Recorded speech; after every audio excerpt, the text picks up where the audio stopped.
কি ভাবছো তো যে হঠাৎ করে আজকে এরকম একটা স্পঞ্জ কাটা থেকে ভিডিওটা শুরু করলাম? ইচ্ছা, মাঝে মাঝে তো একটু অদল বদল করতে হয় নাকি, যাতে তোমাদেরও দেখতে একটু ভালো লাগে, একটু ইন্টারেস্ট লাগে। লাস্ট অবধি আমার চ্যানেলটাকে একটু সাবস্ক্রাইবও করে দাও। এমনিতে তো তোমরা ভিডিও দেখে চলে যাচ্ছ, না একটা লাইক করছো আর না সাবস্ক্রাইব করছো। তাই ভাবলাম একটু নতুন কিছু ট্রাই করি, নতুনভাবে ট্রাই করি।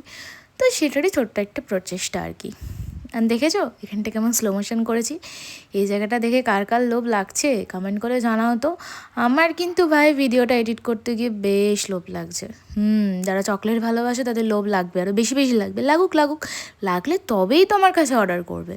অর্ডার করার জন্য কিন্তু স্ক্রিনে আমি নাম্বারটা মেনশন করে দিয়েছি। হ্যাঁ, আমার লোকেশন কিন্তু হুগলি বৈদ্যবাটি, মগরা থেকে আপ টু লিলবাও অবধি কেক ডেলিভারি হয়। এর বাইরে পাঠালে আর কেক থাকবে না, কেক খিচুড়ি হয়ে যাবে। তো এই লোকেশনের মধ্যে যারা আসো তারা অবশ্যই আমার সাথে কন্ট্যাক্ট করতে পারো। অনেক ভাট বকে ফেলেছি, আজকের মতো টাটা, দেখা হচ্ছে আবার কাল।